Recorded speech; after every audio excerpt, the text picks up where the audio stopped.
قدردانی کا اصل مطلب ایک بادشاہ کے ایک غلام سے سیکھیں۔ سلطان محمود ایک نیک بادشاہ تھا، غزنوی کا رہنے والا تھا۔ ایک بار ایک دیہاتی نوجوان اس کی خدمت میں آیا۔ بادشاہ کو وہ بہت ہی پسند آیا۔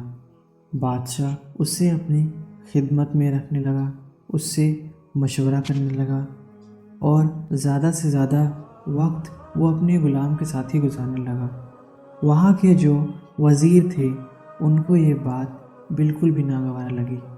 وہ کہتے نہ تو اس کی شکل اچھی ہے اور نہ ہی اس میں عقل ہے اور نہ تعلیم ہے، پتہ نہیں کیا بادشاہ کو اس کے اندر پسند آیا، تو ان کو یہ اندر ہی اندر اس غلام سے جلنے لگے۔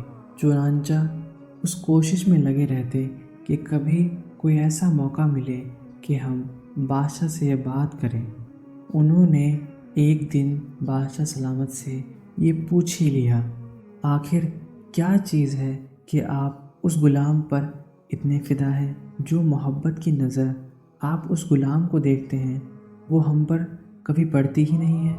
بادشاہ نے کہا کہ اچھا، میں بتاتا ہوں۔ اگلے دن بادشاہ نے ایک پھل کا انتظام کیا۔ وہ پھل انتہائی کڑوا تھا۔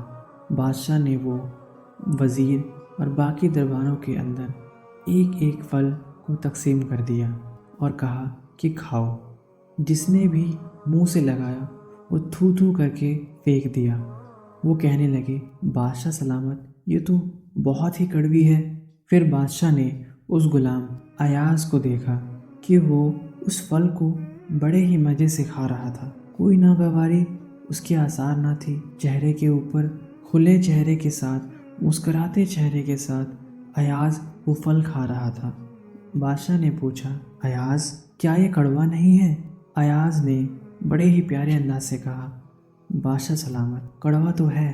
تو بادشاہ نے کہا، تو پھر ایاز تم یہ کیسے کھا رہے ہو؟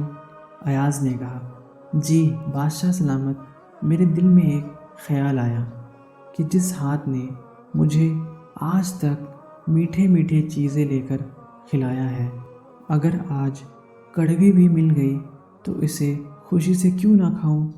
بادشاہ نے کہا، دیکھو اس کے اندر کس درجے کی قدردانی ہے کہ جس بادشاہ نے اس کو آج تک میٹھے چیزیں اچھے سے کھاتا رہا ہے، اور آج اگر کڑوی بھی مل گئی تو شکوہ کی کیا ضرورت ہے، مسکراتے ہوئے کھاتا رہا، جبکہ تم لوگوں نے تھو تھو کر کے پھینک دیا کیونکہ تمہارے اندر قدردانی نہیں۔